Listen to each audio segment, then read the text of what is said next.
Ladies and gentlemen, welcome aboard the TV Pilot's License Flight Number 10 with service to New York, New York. We ask that you please fasten your headphones at this time, secure your podcasting device, and remember, if you are seated in an exit row and don't believe that you are a voice of a generation, please make sure to notify our flight attendants and they will make sure to find you another seat. Welcome to the TV Pilot's License. My name is Jeff Curvis. I'm joined by Rich Inman and Max Singer. How y'all doing today? Hey. Yeah, we're fully prepared. Max has his New York uniform on right now. It's his favorite team in New York. I believe they're called Vampire Weekend. Now, I saw Max's uniform and I thought to myself, wow, if Max isn't in Brooklyn right now, he must feel like he is Brooklyn, like the fifth character of this show. I spent real hard-earned cash on a Vampire Weekend crew neck sweatshirt that makes it look like a college. Well, for those who don't know, this week we're going to be talking about Girls, the 2012 HBO hit, which you can, if you have not watched it already, find on HBO Max. For now. For now. But Rich, Max, while I'm excited to talk to you gentlemen about Girls, there's one problem. We're all gentlemen here. And we need a little bit of a differing perspective, maybe that of a girl or a woman. And I'd like to introduce our guest pilot for today. Our guest pilot does so many things. What doesn't she do? She is a comedian, a content creator, a fashion icon, and a self-proclaimed girl of 2012. Please welcome Rosey Blair. Rosey, welcome. Hi, boys.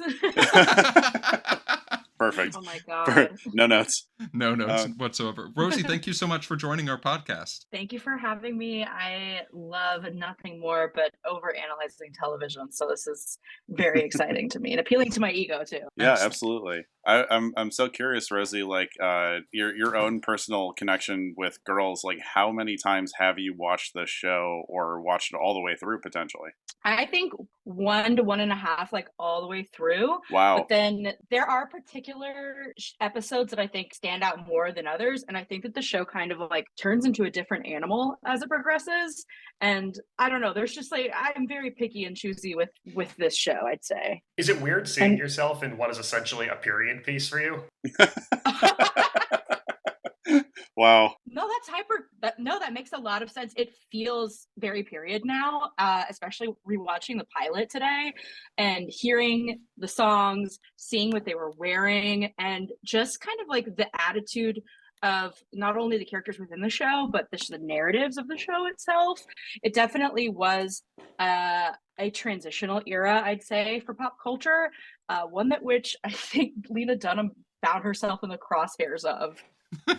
Well, we will definitely get into the Lena Dunham of it all, as well as Girls as a whole. But for those who might be joining us for the first time, maybe to listen to you, Rosey, or to just listen to us, Max, why don't you tell folks what the podcast is about? You got it, Jeff. So welcome back or welcome aboard to TV Pilot's License. Each week we analyze and break down the pilot episode of a famous or infamous TV show. We figure out what works, what doesn't, if these shows we've made today, and if we're inclined to keep watching. We've got a whole bunch of great episodes already wherever you find podcasts. So give us a listen, subscribe, give us 5 stars, and we hope you'll stick with us for future flights. And Rich, you always come with the question of the week. That's right. And this time you actually made us do a little bit of homework beforehand. Why don't you tell the audience about your question of the week? Yeah, my question of the week is actually one that's probably been rehashed on one of the top websites of 2012, BuzzFeed, probably 7 million times. And I'm curious to know what Girls' character each of us are. And we did come with a little bit of preparation. And I'm actually going to read my answer really quick because I think it's very fascinating that we all got different people. So I am Hannah, the main protagonist, played by Lena Dunham. Everyone has said, I'm so sorry when I posted that this is what I got. So passionate are you about learning to become your best and making your mark upon the world. Your brain can take on a life of its own. If you harness this energy right, you can move mountains and make anyone laugh. You're also curious, a great friend, supportive, forgiving, and loyal. You shine when being surrounded by an appreciative, loving audience. This is the new astrological sign. I will not be telling anyone when I was born anymore. I am only telling people I was Anna. Let's go around the horn. Rosey, what you got a different character. Who did you get? I got Shoshana. I'm surprised but unsurprised. I fucked up. I didn't screenshot it, so I'll just give you my appraisal of it. I get it. I think that I have what I would consider like resting dumb bitch face. I think a lot of people I think a lot of people like perceive me to be kind of a dodo. I've dealt with that, and I'm not like being self-deprecating. It's just like been my experience, and I think that that is certainly the case with Shoshana at face value. She's very shallow and obsessed with pop culture, but I think that like as the show progresses, she kind of comes out on top. Maybe not in the pilot, but as the show goes on. So you know. I love that. Jeff, who did you get? So I got Jessa, and I did get the screenshot. I've been calling Jeff Jeffa for the last like 6 hours. That's funny. Before I even got the result, Max was like, Yeah, Jeffa. Max called it. And I was just like, how did you know? You are Jessa. You're a free spirit who will try anything once, and you have earned your sophistication by trying most things several times. Hungry for life, you're a risk taker, traveler, and carry your home in your heart. Your brilliance lies in your trust, but you're so independent that sometimes you forget to let people in and disconnect from your feelings. Yet those closest to you love how sensitive you really are. Based off of the pilot, we'll talk about Jessa. I have very mixed feelings about getting Jessa, but there was one, after getting these results, I was walking my dog and thinking, why am I Jessa? And there was one scene that stood out in my mind of, oh my God, I am Jessa. And we'll talk about that in a little bit. You've done some real reflecting in the last couple hours. Oh yeah, this is a game changer, for sure. Max, what about you? Jeff, Rich, Rosey, I'm a Marnie. Congratulations. And at first, I wasn't sure how to feel about being a Marnie Michaels, and then I realized that Allison Williams is also from suburban Connecticut, very close to where I grew up, and it tracks. So, grace under pressure is your gift, and you're a pro at making the elements of life flow together, even where others see chaos. Yet you feel a lot more than you tend to show. Strong as steel, you see solutions where others see problems. When you stop worrying, express your true emotions before they build up, and own your own exceptional courage, you can literally achieve the impossible. Wow. How did you feel about that, Max? I mean, it's profound. I never thought that I would be mistaken for someone in girl boss culture circa 2012, but apparently I am, and I have the confidence to tell everyone that I was on a helicopter in Iraq that was struck by an RPG. Oh my God. No. Oh no. So I feel like this is pre-girl boss culture too. This is almost like, because we'll get into this too, but like the economics of everyone involved in this show, all the characters, is just bleak. I have no idea. I literally, I don't know if any of these characters have a bank account. I truly cannot tell. We'll definitely get to how many of these characters, at least in the pilot, do or do not have a job, because it is something that I'm genuinely curious how they are living in New York in 2012-ish. But let's talk a little bit about the show background, and we'll start off with a synopsis. Girls is a comedy about the experiences of a group of girls in their early 20s.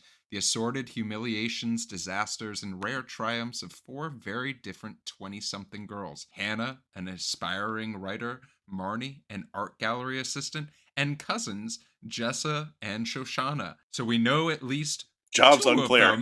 Two of them possibly have jobs. Max, before we get into the show as a whole, do you mind telling us a little bit about the background? Yes, well, cousin is a full-time job. I just want to clear the air. It isn't my family. So a little bit of background on Girls, the pilot which premiered on April 15th, 2012. Girls is created by one Lena Dunham, We're going to talk about her a lot today.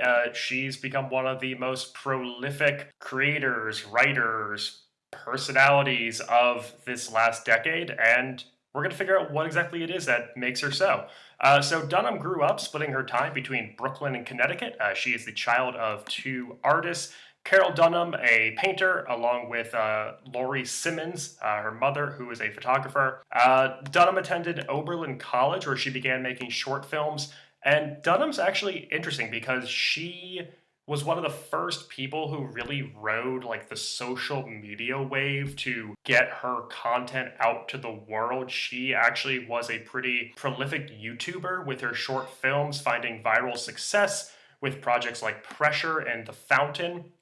From there, she graduates Oberlin, goes back to New York, and starts working on a few different web series called Tight Shots and Delusional Downtown Divas. She produces her first hour-long, I guess we'll call it feature, it's pretty short, called Creative Nonfiction, which gets accepted into South by Southwest and screens there. And then in 2010, everything starts to blow up for her. She has a micro-budget indie comedy called Tiny Furniture, financed for about $60,000, which gets accepted into South by, but not only screens there, ends up winning Best Narrative Feature, and she also gets an Emerging Female Filmmaker Award there. Tiny Furniture becomes this critical darling. It's on a ton of year-end lists. She's nominated for Best First Feature and wins Best First Screenplay at the Indie Spirit Awards. We love her independent spirit, folks, don't we? It's a Criterion Collection movie now. It's become super influential for a lot of people. And after the success of Tiny Furniture, Dunham has a ton of doors open to her. There's a lot of people who want her to adapt books or, like, punch up screenplays for them. But she ends up getting a blind script deal to create her own project from HBO. They partner her up with a woman named Jenny Connor, who has become this big script doctor in Hollywood. She was also a staff writer at Undeclared with Judd Apatow.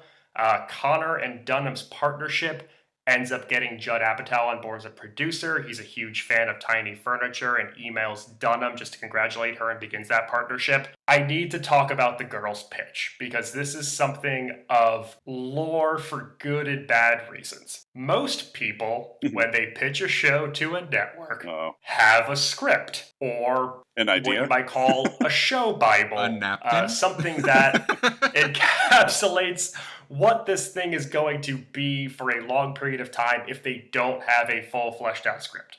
Lena Dunham presented the executives at HBO with a one-page, what she calls, tone poem. Oh boy. Wait. A tone poem? Tone poem. So is that a version of a haiku or a little bit longer? The term going off vibes is thrown a lot these days. Boy. Oh boy, is this some like Rupi Kaur shit? Would they sell this poem at Barnes and Noble? I mean, look, I read the poem doing research for this. I'm not going to read the poem to you, but it's out there if you want to see it. Anywho, HBO greenlights a show off of this. Oh my god. I'm so upset right now. They greenlighted in early 2011. They shoot it that spring. The first 3 episodes premiere it. Where else? South by Southwest. Sure. And the rest is history. Boy. Well, Max, thank you for that background on the show. But Rosey, you have a little bit of an additional background of being a girl in 2012 in a coastal city, nonetheless. Yeah, can you give us a tone poem about that? Yeah, a tone poem, maybe we should have asked you to prepare one, but I'd love to just, in 2012, like seeing a major network like HBO premiere a show like this, or just the experiences of what life was like for you back then. I'm glad to be here to provide historical context for this piece of art. It's good. It's like having like a war letter from somebody who was actually in the trenches. It was, I just remember there was something in the air among my friends. We were overjoyed at something like this coming. I remember watching the trailer over and over again and seeing that not only was this show, it looked very accurate in terms of what we were wearing, what we were doing socially with each other. It looked like the type of parties we were going to. The conversation seemed very accurate and candid, and just like the nakedness of it all was really like, I've never taken a shower with any of my friends, but I've definitely just like hung around in like jean shorts, smoking cigarettes on the porch, like without a bra on. So things like that were Who among us? really exciting to see. And then you saw the actual work, and then I think we sort of turned into a like weekly roast of it, and then was more secretly like still loving all of it. I was going to say, if you keep watching it, is it really something that you hate watch, or is it something that you're looking forward to every time? No, not at all. I think that's like how I feel about Euphoria currently. Yeah, no, at this time I was in Los Angeles and also kind of riding that YouTube wave. And I just remember everything we were doing at that time was like watching the news, watching current events, and seeing like who could get like a YouTube sketch or like a web series up fast enough to compete with like the speed of things that were going on. So I think like at this time period, there were so many shows. Like I got a pilot at this time. It didn't work out, but there was like they were finding talent this way, and there was a real desire for like badly behaved women, I guess. Yeah, comedy at this point, it's weird because it's like there was only two modes you can go. It was trying to see who could do the most or who could do the least. You have either these like really brash, bawdy, over the top kind of like shock shows, or you had these like really mundane, under the surface, like it's funny because the interactions are real. Like going back to Tiny Furniture, there's like a quote from Sarah Silverman about it where she's like, "It's the funniest movie that doesn't have any jokes in it." And I'm like, "Wait, is that good? Like I don't know if that's good." Rosie, what was your pilot about? A friend of mine and I conceived of a pilot that was basically Pee-wee's Playhouse meets Wayne's World for young women. That sounds dope as hell. Oh, thank you. I would watch that every Bring single it back. day. Talking about comedy through so many different lenses, I want to start talking a little bit about Girls itself. Yeah. And let's just kick off the show how the show kicks off. We are in a Italian restaurant watching Lena Dunham learn how to eat pasta for the first time. Yeah, little something for all you ASMR freaks out there. Lena Dunham just chopping and slurping on noodles. Oh, we are cutting that. We are 100% cutting that. That was super upsetting. Wow. Oh, guys, we just lost ad gain subscribers from that. But not the reasons we want.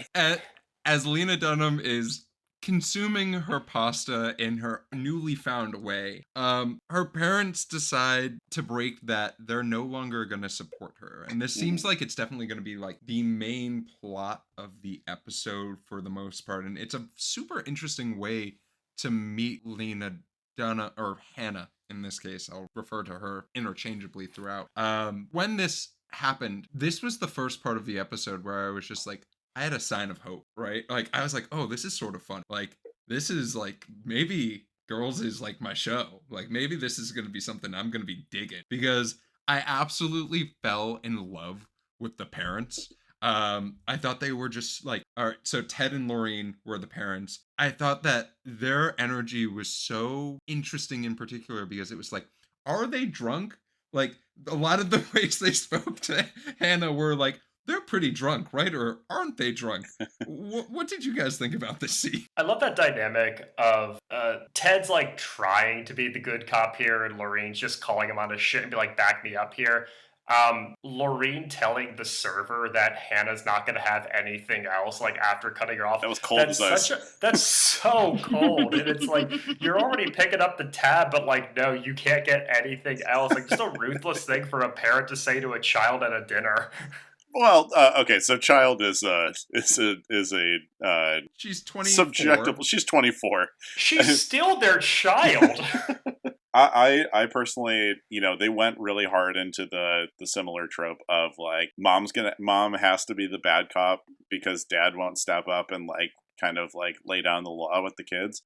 Very Modern Family, I would say, that they reminded me of.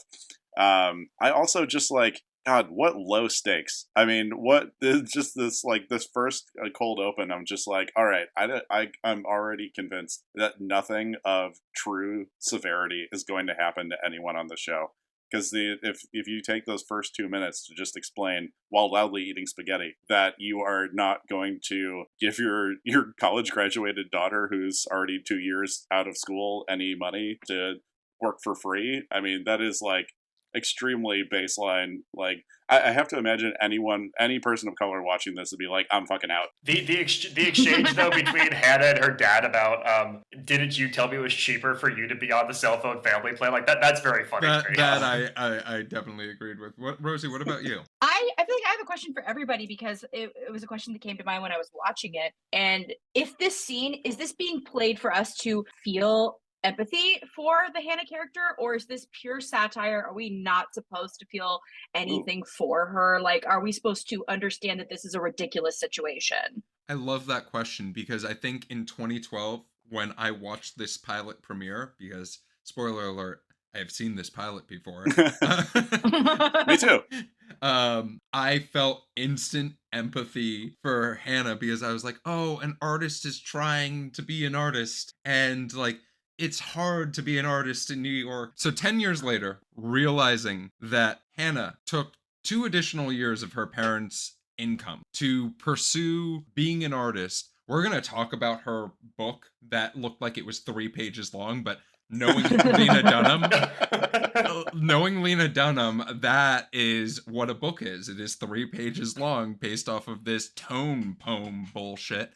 But it worked. But yeah, no, that's the wild thing. This book, for all we know, is the next great American novel, and it's only 3 pages long, and every kid's gonna read it in 7th grade and have their mind blown. But yeah, I genuinely was just upset, and I felt so much for her parents. Well, I mean, there's so many different ways to have like, you know, a side job now, and I guess like at this particular point in American life, especially for those of us that did graduate like around this particular era, we were forced, like, the conversation wasn't jobs while we were graduating, it was all internships, and who can you go essentially do free labor for a little while before they actually decide to give you money and that you're actually worth what you're doing. And I think our everyone in our generation kind of has a weird relationship with like judging how much they're worth because of this. Because when you graduate from an expensive college, the first thing that you come out of with is like, okay, you're still worth nothing. Like you still have to make those connections. And I think that is like, if I put it in that like historical lens, I think like, you know, I understand where she's coming from for sure. I kind of agree with you, Jeff. When I watched this as a college undergraduate theater major in the spring of 2012, immediately text to your mom, "Hey, we're cool, right?" Yeah, like just really buttering up to my mom. 3 years, maybe 4. 4 sounds nice. But yeah, I think you had this almost fear of what awaits you on the other side. But I don't think that we're necessarily supposed to feel sympathetic for Hannah. I think we're supposed to see the extremes of, you know, her parents' side of things, but also the like struggle and strife that it takes to make a career in the arts work and that comes with it. I think something that you'll find just throughout this entire episode is that everyone here is flawed and imperfect. Like there's all moments where you like them and dislike them simultaneously. And it's a really weird dichotomy that these characters possess. But yeah, I mean, I was never going to forgive Lena Dunham for not knowing how to use a fucking fork in this first scene. So by the time the financial conversation had, we were already on shaky ground, her and I. It's really unfortunate that Lena Dunham's off-screen persona so closely mirrored this character, because I believe if she was like able to have like a much more separate persona that we could all like see like, oh, these characters are meant to be kind of like unlikable, despicable people, and maybe we could perceive it through like a Seinfeld lens and It's Always Sunny lens, Mhm. and the show would be like much more comedic. And I feel like this pilot is very comedic, and I think that the show goes on to be like dramatic and confusing and doesn't really find its tonal footing, and I think that does an immense disservice to it. Could have been great. I feel like, and I think it could have been judged way less harshly if it was perceived through a lens of like, these people suck and we're gonna really hit that hard. Yeah, the Yeah. tone thing's interesting because I have also seen this entire series, and yes, it very much shifts out of comedy focus as time goes on, but we're not here to talk about that. There are two moments in this scene, though, that I love, and I'm going to start adding to just my vocabulary. Hannah describing what she does as my groovy lifestyle. Yeah. I have that in bold letters in my notes. Delightful. Also, when her parents are trying to figure out when to see her before they leave to New York, and she says that I'm busy trying to become who I am. That's my new excuse for getting out of anything from now on. If I don't want to come to your party, I'm busy trying to become who I am. Sorry, That's folks. amazing. That is absolutely amazing. You know, we meet Hannah. Girls comes across the screen, the show card. And then after that, we meet the rest of the girl as they all awake upon their lives in New York in very different ways. We love a getting the gang together montage. Yeah, we do love a getting the gang together, getting the crew together montage. We start off with Hannah as well as Marnie. They're sleeping in the same bed together. At first glance, I was like, oh, cool. Like, Hannah might be not straight. How progressive of 2012. Like, Truly. first blush of this show. But then we also see, at this point, Jessa wake up. She's surrounded by so much Louis Vuitton that in a cab, and don't fall asleep in a cab. If you take anything from this podcast, don't fall asleep in a cab in New York. You don't know what will happen to you, and that is terrifying. Like to give a shout out to our sponsor, the Metro Transit Authority. Hey, everybody, this is New York Mayor Eric Adams. And we have one public service announcement to give to anybody who's coming here.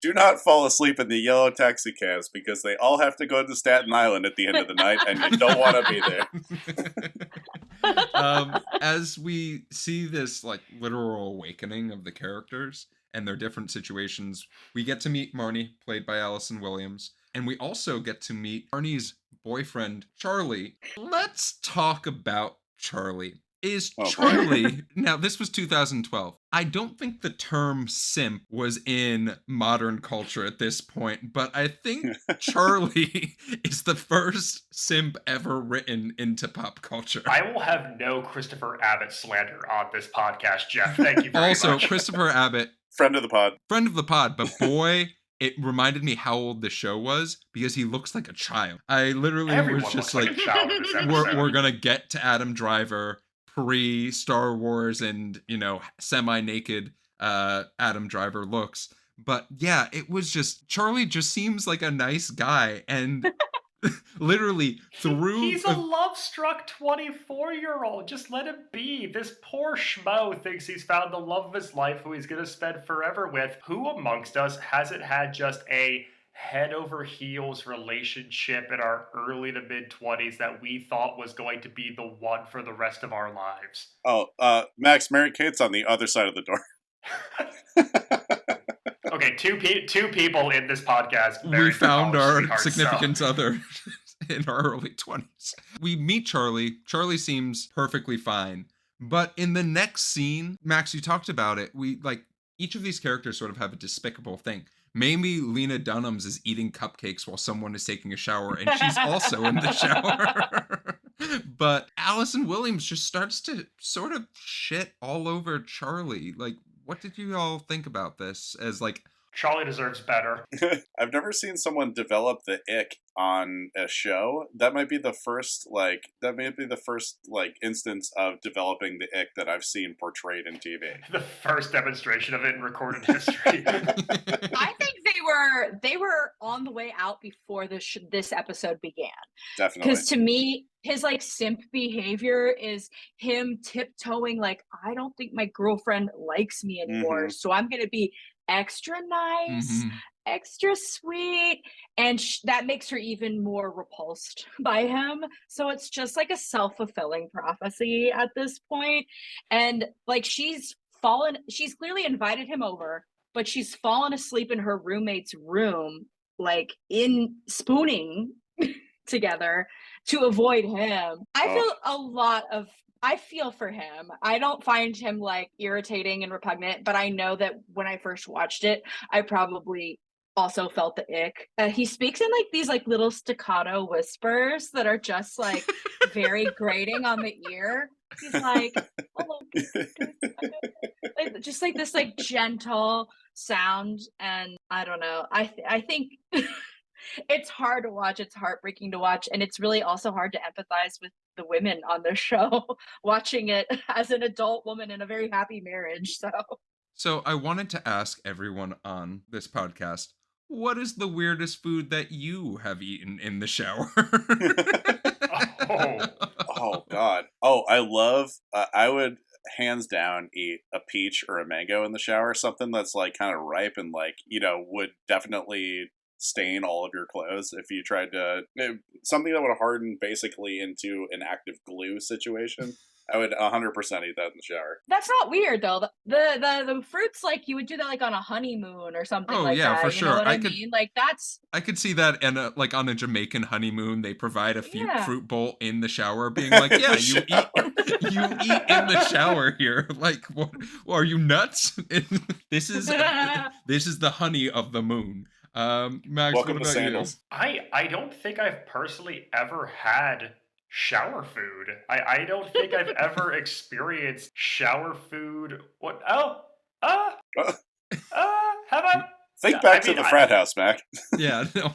That's the thing. Talking about folks who have showered with each other, there's 3 of us who have all shared a shower together. Oh, fun. Still would. Oh, yeah. Wow. It's 2 of my best buds. I've definitely enjoyed like shower and tub wine before. I know that's not like an out of the ordinary thing to do, but no, that's kind of a necessity right now. Yeah. Tub wine is good wine. Tub wine. Rosey, it's so upsetting. Tub wine sounds like an e-fucked like video from like, I don't know why. That's what that sounds like. In terms of like actual consumables, I feel like the only thing I've had in the shower was like a Steel Reserve malt liquor on my 21st birthday. Hell yeah. I was just like gonna go for it. That's amazing. I love that answer so much.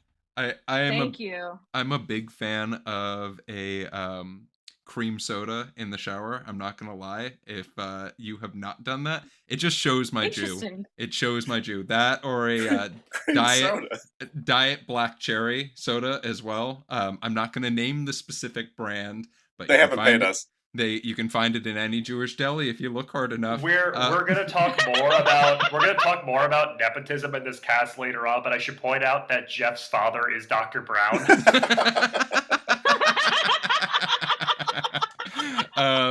But during the scene, I think one of the first troubling lines was said. There are many throughout the show, but when I don't know what you're talking about. When Hannah starts discussing that she doesn't see Allison Williams naked enough, I'm gonna give a little spoiler alert. I watched this show with my in-laws in the room. Good for you. It was a treat. This isn't even mentioning the Lena Dunham controversy of her and her conversations about her little sister, which definitely puts a sour note on this as a whole. And I would be remiss if I did not mention that this happened after watching this show and after the show was created. During this scene, we do get Charlie again. He appears with the littlest baby knock, and And there is a little bit of foreshadowing because he walks in, Allison Williams is in a towel, and he looks away, and Lena Dunham is just naked in this scene. There's no way that she was wearing any cover-ups or anything like that. It is canonically true that she was naked in any scene that she was naked in. You cannot convince me otherwise. He like looks away sheepishly and he's like, "Oh my goodness, you're naked." And then he leaves. Were there any other thoughts around like this scene as a whole? Right? Like, I feel like it did give us a dynamic of Marnie is the BFF for life. So I get the same feeling from Charlie and a lot of these different conversations, like especially, once we get to Adam Driver, but both of the men in this show give me the same feeling that The Office used to give me of the secondhand embarrassment for just like the horrible way that they just communicate or like form a sentence. It's so freaking awkward, and I don't understand why that has like it at this point in time found its way into so many like TV shows, films. Like it just became like the kind of almost a genre of itself that we're gonna include some extremely awkward dialogue that we hope people will find funny. Charlie bumps into inanimate objects and apologizes to them. I'm sure of this. This guy has said "my bad" to a mop before. Yeah, for like a 24-year-old, 25-year-old guy, he's like so tiptoey around his significant other to a point where you kind of wonder, yeah, is this relationship on the rocks? Do they both know that it's fading out? Or is he just like the meekest man on the face of the earth? We do get to meet some of the other girls. It's not just Hannah and Marnie. We talked a little bit about our girls. There is Shoshana. There is Jessa. We see Shoshana for the smallest amount of time possible, just to ensure that everyone understands that she is in fact, a character on the show. We may indeed see her again. But after Shoshana and Jessa catch up about Shoshana's European adventure, that we are sure to hear about a little bit more, we get to this big sort of point in Hannah's life where she asks the question, can my internship become a job? And I love this scene just because it really represented like getting employment between 2008 and 2012 was awful. The things that were valued, such as Photoshop, was just like when he said, "Well, she knows Photoshop," I literally was like, I've heard that said before to me. God, as a human being. That exchange of Hannah finally having the courage to stand up for herself and not even demand a salary, but just to be paid money in exchange for services. And the boss's immediate reaction is just like, "Oh, I'm so sorry to lose you." And that sucks. It sucks to see. It's one of those scenes where I cringed a little watching it. The expectation in media and art jobs that you will just kiss the ass and like kiss the ring of people who have even the slightest bit of experience to get your foot in the door, because like the whole battle's getting your foot in the door. It just like, it's really difficult to see it dramatized and played out that way. And I think this show does capture that millennial post-recession, like we're all just trying to get a crumb. We're all just trying to get an inkling really well. But yeah, Hannah really gets the short end of the stick here. Yeah, I'm just gonna give the mantra of the podcast across all these episodes. But join a union, form one if you can, because we're 100% a pro-labor pilot review podcast. This is like one of my worst nightmares, but it seemed very bleak. It's just like, as soon as you graduate, you're a number. And I think this scene like super encapsulates how I was feeling when we were like about to graduate college. I think it was like super on the money. I felt bad for not only Hannah, but every single character in the show because of this. It definitely was a very different tone, right? Like we were getting all these like jokes throughout previously, and then we get this very serious scene that does have a few jokes rifled in. But then, if you thought that some of these women were despicable, boy, do I have a character for you. And his name is Adam Sackler, played by the man that looks like he literally just went through puberty, Adam Driver. Boy, yeah, he looks like a push-ups in the garage type person in this show. Like this Adam Sackler's character is such an interesting juxtaposition from Hannah, because it sort of shows you like there is a basement to trying, and Adam is that effort. As far as like, I get $800 a month from my grandma. I don't do anything I don't want to do. That's it, y'all. Like that's the thing. Like any thoughts about Adam as a whole? So many. Adam Driver, the pride of Mishawaka, Indiana, former U.S. Marine turned Juilliard graduate. I just have to say, if you told me that a decade from now, this man is going to be the toast of the town, the creme de la creme, the most in-demand actor amongst the biggest directors in Hollywood, a sex icon, would have hair that covers his ears, I wouldn't believe any of it. I talk a lot on this show about like intros to characters, and Adam's first line of dialogue being a joke about being in a circle jerk with Hannah's dad is one hell of an intro. It's a really good line. I liked it. It's definitely just one of those interesting ones of like, here's a guy that Hannah's into, and it like completely tracks with all the shit that we've seen her character do, for sure. Rosey, like, what are your thoughts about like Adam, the scene as a whole? I for sure fucked this guy, like more than once, for sure. And I think that was one of the initial like, oh my God, this show absolutely gets it, is that I feel like this was sort of the era of like, we were starting to actively fuck sleazebags, like on purpose, like and there was sort of like a strange power in that, like I just got fucked, and it was like all these like nasty glory stories, like the filthier the better, the more like debauched and debased we were the better, and it kind of turned into like fodder for our art in some capacity. Like I think that I was accumulating glory stories intentionally, like at my own detriment. And I feel like this guy, I know this guy, like this guy exists in the comedy community. He exists in like the folk punk community.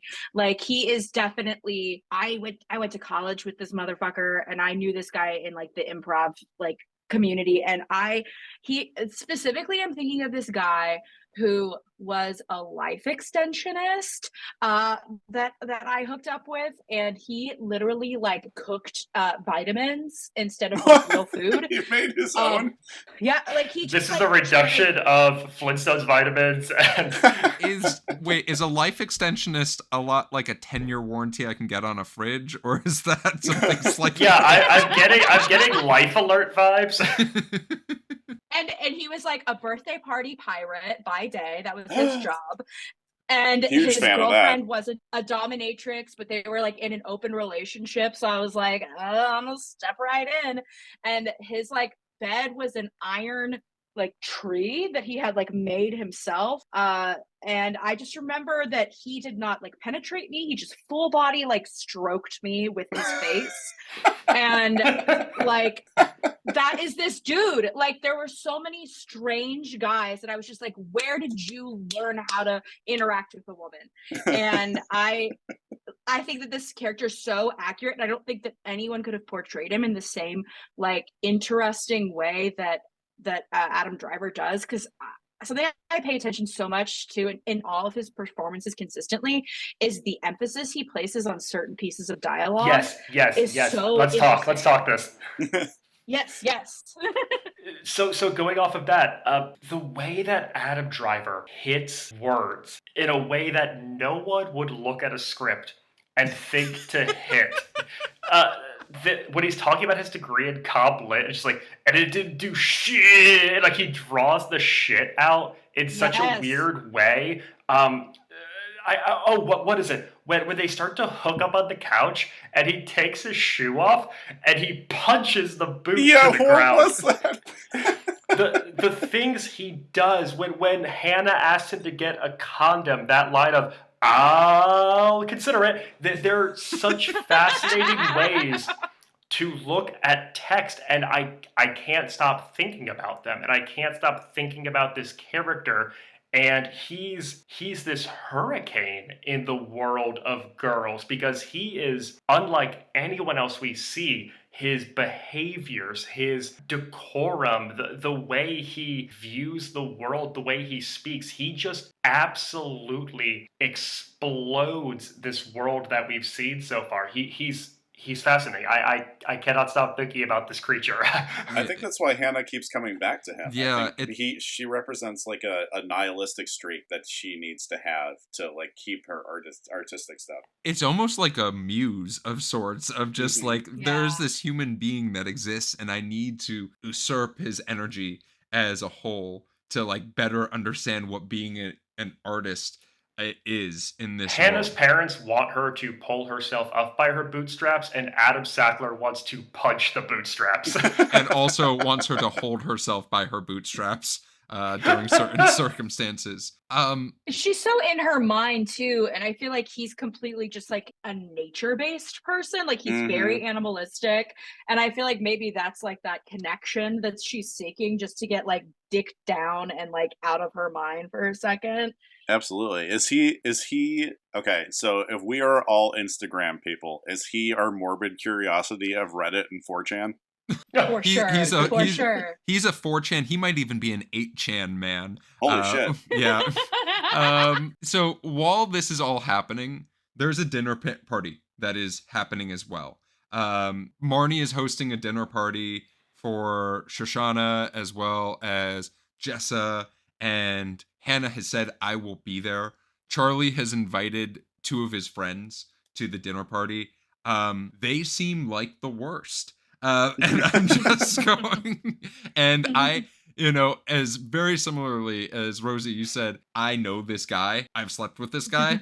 I've had dinner parties with these two people. Oh, like the God. person who's like, oh, I'm not into food this week. Which, what the fuck line was that Lena Dunham, that didn't come from nowhere. Lena Dunham has said that herself, or she has heard someone say that out loud. Oh, that is 100% something that you jotted down in your phone after you overheard it at a party. You're like, this is going into a script. Yeah, 100%. most of the dialogue could be overheard NYC Instagram posts at this point. Yeah, that almost feels like that's what the dialogue of the scene is. Like, oh, I've heard this is a dinner party. I'm just gonna make two characters the amalgamation of just NYC dinner party, but with some opium as a side plot. Yeah, what on earth? What kind of parties is she going to where people are making opium tea? That's not even in the top 5 drugs I would consider to have at a party. And we don't even know what the dessert pairing was. Like, does it even go with what Well, they were talking about like banana pods and stuff like that, so I'm only assuming it's a like banana flambe or something like that, where Ew. you shouldn't be making that with opium in your system. The music cue, though, while Ray's cooking up the opium tea, we get that needle drop of "Time to Pretend" by MGMT, which is just such a like late aughts Brooklyn indie sleaze. I went to a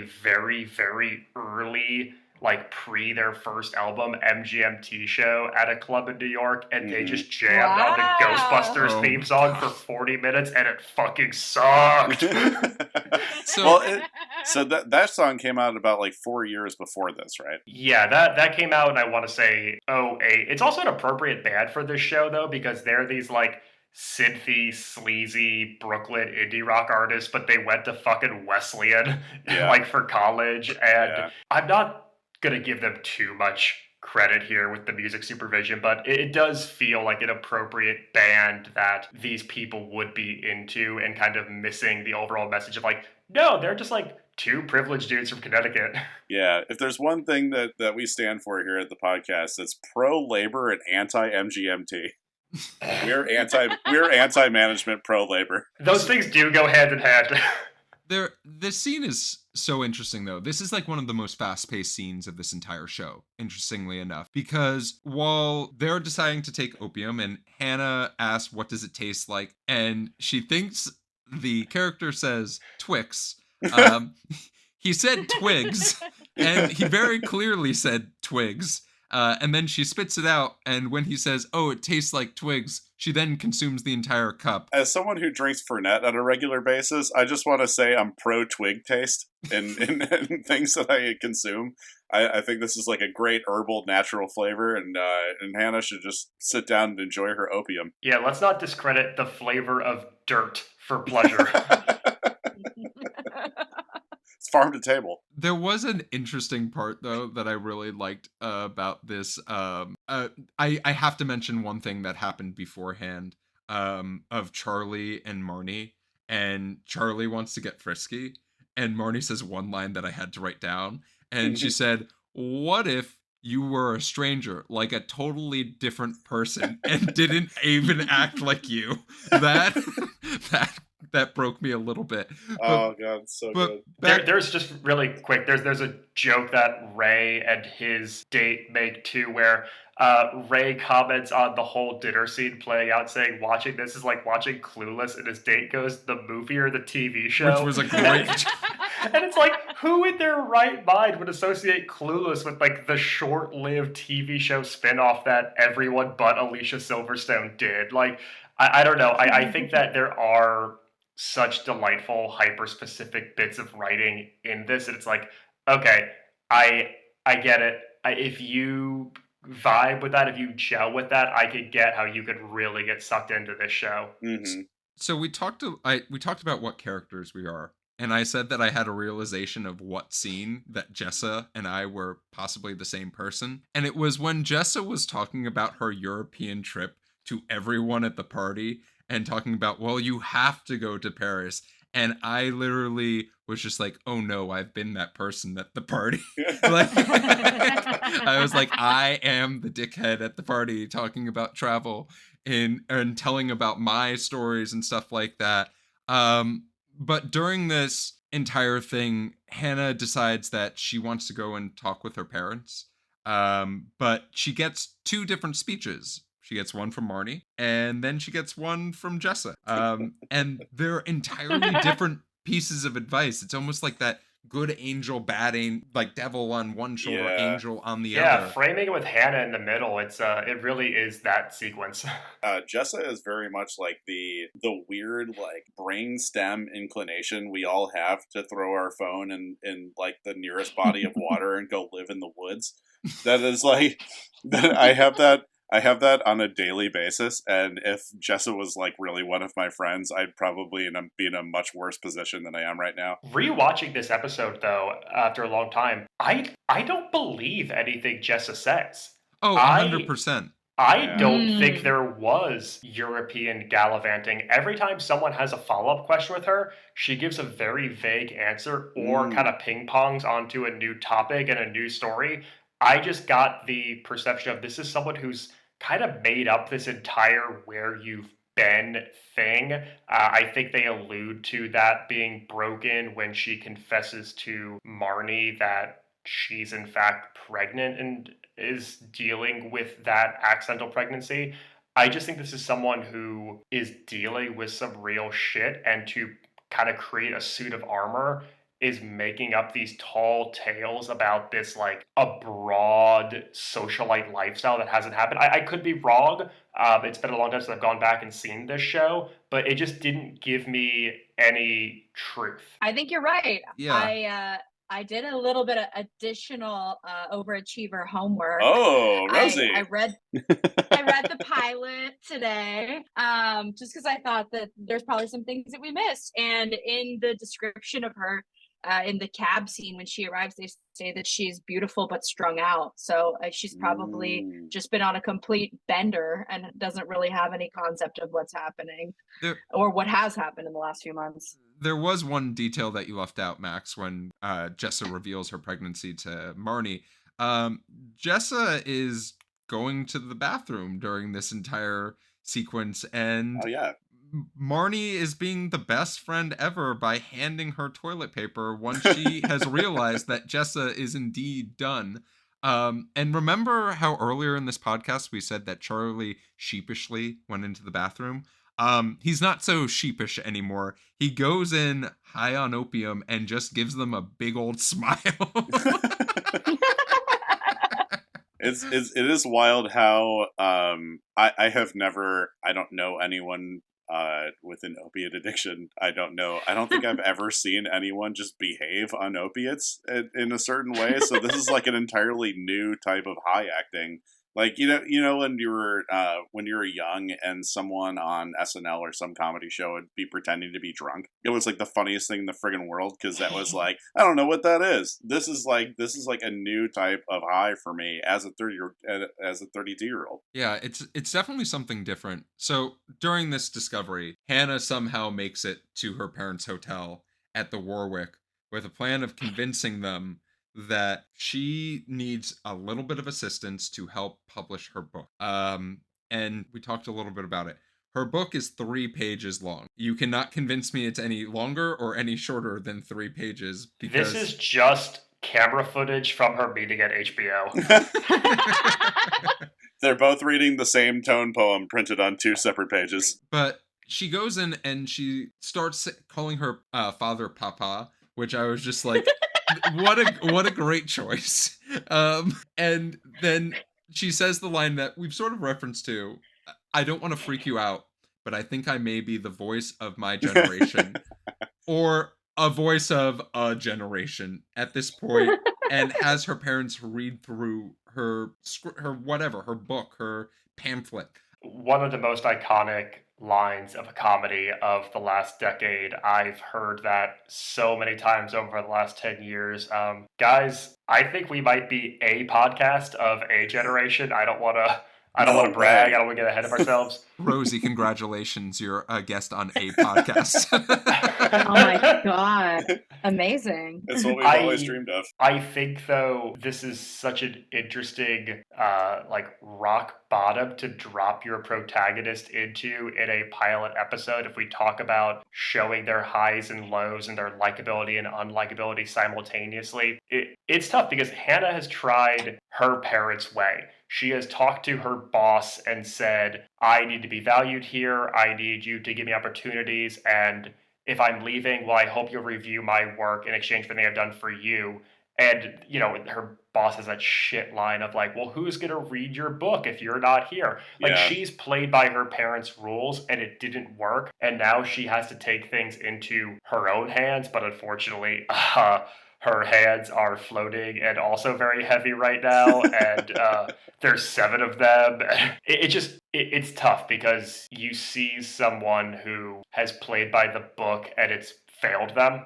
And now they're kind of falling flat on their face. Yeah, you're also okay. So I actually associated this a little bit with something that a lot of us will like kind of sympathize with in the explosion and popularity of the UCB system, and that they kind of convince you that there is a specific track to stardom. There's a specific track to landing SNL, landing a Comedy Central deal, landing like any sort of acting job, because they highlight so heavily the people who have made it, who have done it that way. And I think Hannah ended up in the same track of for in the literary track. Where it's just like, oh yeah, you go and you work at a publisher for a little while, and then you make those connections, and then you and now the train is completely off those tracks, and she's seeing that she was essentially exploited for labor. And I associated that pretty heavily with a lot of people who just never got paid, either performing or working in the administration of UCB. Yeah, Rich, this feels so reminiscent of that time that we broke into Matt Walsh's apartment and made him read our Veep spec script. She is putting herself in the position where they can only affirm their decision to cut her off. She's going there with like her elevator pitch and like really just like humiliating herself. But at the same time, like that's also the night that she chose to get like fucked up on this like very obscure drug. And it just like really makes her look totally irresponsible, not actually committed to like the work of it, and more in this, like, she wants to be in this like Gertrude Stein salon, like sipping on absinthe with people and like living the Mhm. writer lifestyle more than she actually wants to commit to like growing as a person. Well, when she's passed out on the floor, she refers to like being left to die there, like Gustave Flaubert. And it's like, if you're going to appreciate this show, you're going to have to understand that your main character is going to make 19th century French realism author jokes. Like, if you're not down with the Madame Bovary humor for the button of a pilot episode of an HBO show, get the fuck out. We don't know what her parents are professors. We don't know what their professors are of. Maybe she's trying to, go to their better senses or what they're interested in. Well, they just want a fucking lake house, Jeff. She wants to sit by a fucking lake. I have never related to a line more in I my know, life. I know. I was like, that It's sounds really delightful, important when your Maureen. characters state their needs and wants. It's good. So at the end of the show, we end with Hannah waking up in the Warwick. She tries to order room service on her parents' tab, which just sort of leaves us with a bitter taste of who she is in our mouth. And then I actually really liked, I am a sucker for cinematography and imagery when you see someone go into a crowd and they just blend into the crowd, especially in New York, because they're just another New York City story. Yeah, don't we all? Yeah, like, butter me up. Like, and that's how the show ends. We see Hannah go off into the distance. We know there's more episodes. We only care about the pilot. But if you told me this was a little 20-minute short film, I would have been like, cool. This was a really interesting little short film. Yeah. But that is the end of this pilot. Any things that we missed that you loved that you said, wait a minute, when watching this pilot? We didn't really talk about Shosh too much in here. Shoshana, played by Jojo Mamet. Her little teaser scene, though, in her $2,100 a month Nolita apartment. It's only a little more expensive than living on campus. Jesus fucking Christ. There is an empty apartment except for a Sex in the City poster. I'm glad you brought this up. I love this $2,100 a month college decor apartment that she lives in. And the depth in which she goes into describing which Sex in the City character best reflects her. I know that Dunham has stated that part of the inspiration was like the people who watched Sex in the City and Gossip Girl and then were inspired to move to New York because of those people. And Shosh embodies that so well. I think, living in a New York or in LA, all of us have spent time living in one of these cities at some point in our lives. We know these people who are enamored with the idea of big city living in the culture and changing who they are and finding themselves and coming of age. Shosh absolutely calls New York City the fifth character. She calls New York City... She's the fifth girl. Yeah, New York City is the fifth girl to Shosh. But even though we don't learn a lot about her, we learn a lot about her, if that makes sense. Yeah. I would also associate with someone, as someone who's like extremely swayed by TV. When I watched Scrubs, I was like, being a doctor seems fun. When I watched Mad Men, I was like, working in advertising seems fun. I'm so curious how many people thought they would give New York a try because they watched Girls. Like, if this like inspired a generation for people to try to move to New York, because like I definitely wouldn't. New York seems very daunting from this. From Hannah describing her finances like in detail of like, I can make it 3.5 more days, maybe 7 if I don't eat lunch. I was like, whoa, you are in some serious financial straits. That sounds absolutely horrible.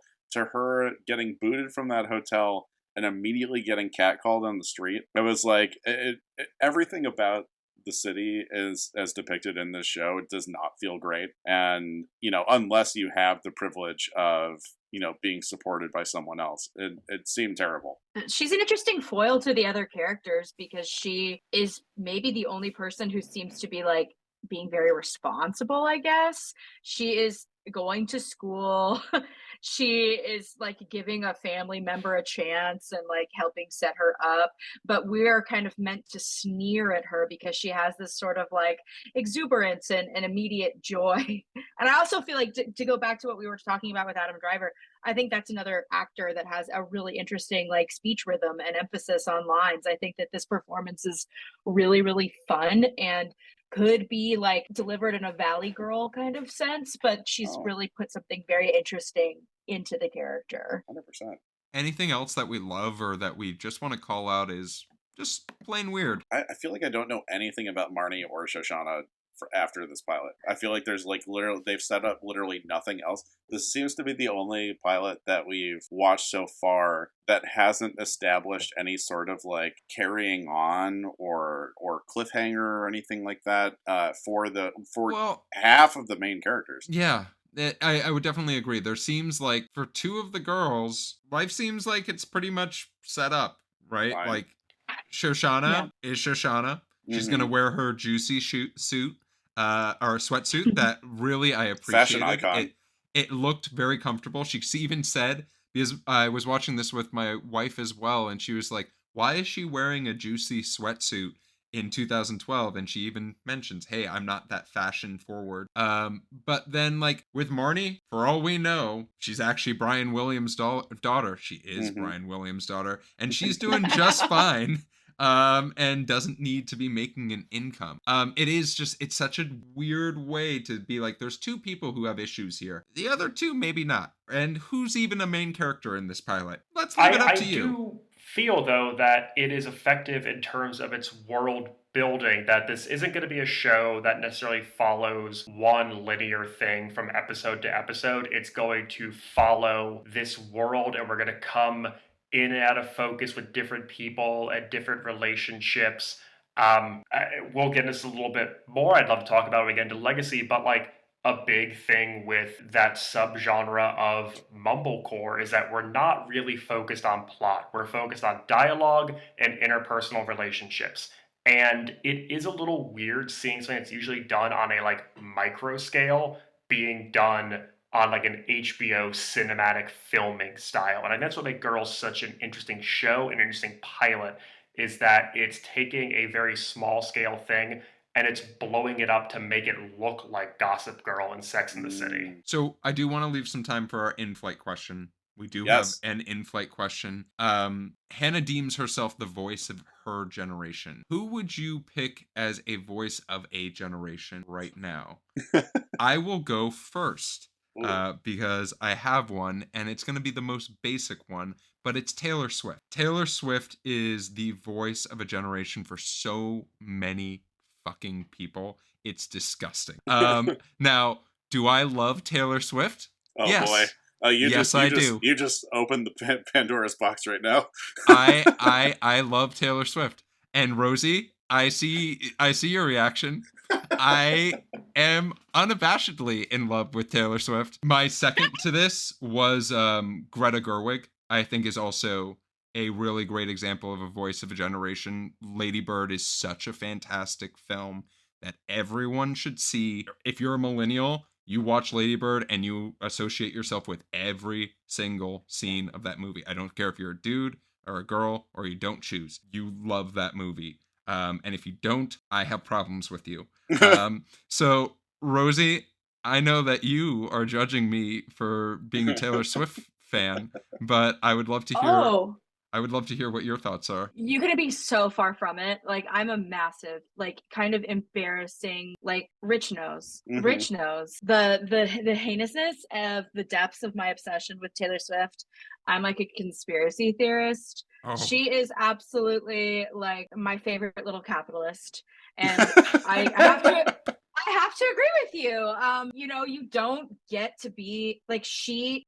I think so many people forget that she's like nearly a billionaire, because she has this like persona that is so warm, that is so like, "Hi, friends, I'm Taylor." Mm-hmm.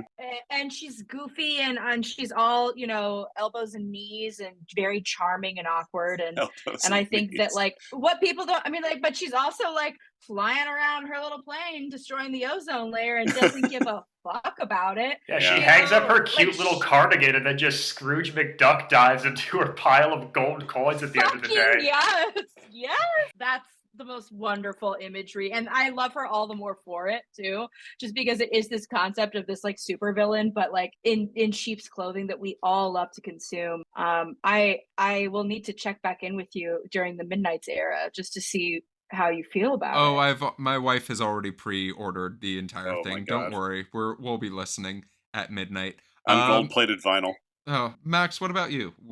Who's a voice of a generation for you? I also went with a music direction here, and my voice of a generation, I'm going to go with Frank Ocean. Okay. There's a few reasons here. I do feel like just from an actual like music history standpoint, his two full records, Channel Orange and Blonde, not only dominated decades endless, they're so influential in terms of the sound of pop and hip hop and R&B. There's so many contemporaries who clearly drew from Ocean's work to craft their sound, especially now as someone who's been like working for over a decade. You see like the next generation coming up under him. It's someone who came up in the internet like Tumblr era as a member of Odd Future and then rose to this huge prominence in mass pop culture. But more importantly, I picked Ocean because lately, every single time he gets booked to headline a festival, he seemingly drops out. And I believe as a millennial, the voice of a generation Should be needs more- to normalize should be new canceling on Morrissey. plans at the last minute. Can't make it. Wish I could. Oh, Flake Ocean. All right, Rich, round us out. I am also going with the musical voice, and it may not be quite as popular as Frank Ocean. It might not be as popular as Taylor Swift or as critically acclaimed, but I'm going with Soulja Boy, and here's why. Soulja Boy was the first person. All right, bye everyone. Good night. Soulja Boy. No, Rich, tell him. God damn it. Let me crank this back. So Soulja Boy is one of the few people that I have seen make it from the LimeWire and Napster platforms, where he was essentially, this is how he came to prominence, is he was putting his music as other file names and gaming the system on LimeWire. And right now, with the popularity of like, let's compare it to Lil Nas X. Lil Nas X learned how to game the algorithm of TikTok to release Old Town Road, and now he's at the Met Gala every year. He's front row at the Grammys every year. A national tour. Yeah, he's on a national tour right now. And I think, with the music industry kind of as fucked up as it is right now, with everyone making these weird albums with 19 tracks or something like that to try to like game the Spotify algorithm, I think Soulja Boy was really the first person to kind of like crack that bank vault and No, he figure out he cranked that. he cranked that bank vault. Let's talk a little bit about the show legacy. As far as the show, Girls was on for 6 seasons and 62 episodes. Reviews, season 1 at an 87 according to Metacritic, which is really, really good. Like, Super high. Just to give everyone an idea who doesn't listen, that's one of the highest we've talked about of all the shows that we've reviewed. More than Ballers? Surprisingly, Ballers, I think, peaked at a 77. So it received 122 different nominations as far as awards and won 19. That includes 2 Emmys and 3 Golden Globes. It definitely did a great job, right? Like, it was syndicated across the world. You can once again find it on HBO Max. But it did, we talked about some of the things that it did. It did make mumblecore genre mainstream as a whole. Like, that is something that we have to look at and we have to recognize as a whole. But Rich, you came in not knowing what mumblecore was, and that's Sure fine. didn't. But you did come in knowing what your game of the week was. So I want to hear what Rich's game of the week is this week. I sure did, and we talk a lot about girls in this show, but another name for this show could also be dads, and the reason for that is because this is an entire cast of nepotism babies, and so I'm going to play a little game of. Okay, so obviously we've named all three of them here. The three nepotism dads are Brian Williams, David Mamet, and Simon Kirk. Simon Kirk, obviously the drummer of Free and Bad Company. Still their touring drummer. I think they toured like a couple years ago. He's 73 years old, still the active touring drummer for the band. Absolutely incredible. But I want to give you guys a very like an obscure clue, their net worth, and I want you to guess which nepotism dad is based on the clue. All right, the first clue is he's worth $20 million, apparently, according to thenetworth.com or whatever the hell it was. From Chicago, Illinois, studied at Second City, a comedy person for the lot of us, and went to Goddard College. Who do we think this is of the nepotism dads? Who are the dad choices? This is Brian Williams, David Mamet, and Simon Kirk. For me, I'm going to say David Mamet. You are correct. That is David Mamet. We have a currently living in Manhattan with 3 kids. He is a voting member for a major of like one EGOT award, like one of the EGOT awards. That's amazing. And worth an estimated $10 million. That's wild. Is that Brian Williams? That is Simon Kirk. Simon Kirk? Yeah. I was going to say the only musician Mr. Bad there. Company himself. And then obviously our last one's going Could have to been an Brian audiobook. Williams. I was going to say Brian Williams' audiobook about his helicopter experience. And I just want to chime in Williams. I'm sorry. so quick on the nepotism factor here. I want to make it very clear that if your dad played drums on Feel Like Making Love, that does not automatically Yes, get it you a does. foot in the door in Hollywood. Yes, it does. He's an active touring musician for one of the biggest bands of the 70s. Like that is, and if you've been in the music industry that long, you can make a couple phone calls. It is really not that hard. Rich, thank you for your game of the week. Yeah. I have one final question for everyone here. Do you think the show could be made today? And based off of the pilot and the pilot alone, would you continue watching this show? Rosie, as our guest, you get to start us off. I think the show could be made today, but it needs to hit, like, if it needs to decide if it's satirizing these people. And I feel like it could absolutely exist as a satire, but it would just need to go harder in that direction. I don't think it could exist in the way that the show, like the trajectory of the show went on, which is like having a lot more empathy for these characters. But like, if you look at, like, isn't It's Always Sunny like the longest running TV show ever at this point? And those are like also despicable characters. And I think going that route, I think the show would be a lot of fun. Yeah, can't help but agree. I think I think the show could definitely be made today. However, it definitely does need to follow a particular direction. It has to give me something in the energy department of like me liking or hating anyone in particular. It has to have like higher stakes stuff rather than like, accidental pregnancy or having to find a job. I think mumblecore is like a little bit maybe just not eventful enough for me. And weirdly, watching this, like so little happened with 2 of the characters. I was like, I don't think I would watch another episode of this. I don't think I'm sticking around for number 2. So I don't think that Girls, the pilot we watched, as it is written and filmed, could get greenlit in 2022. I think that the moment for this genre dominating indie circuits and festivals and year-end lists has passed. I also just don't know if this ensemble would fly in 2022, what with just call it out the absolute lack of any sense of diversity in the pilot.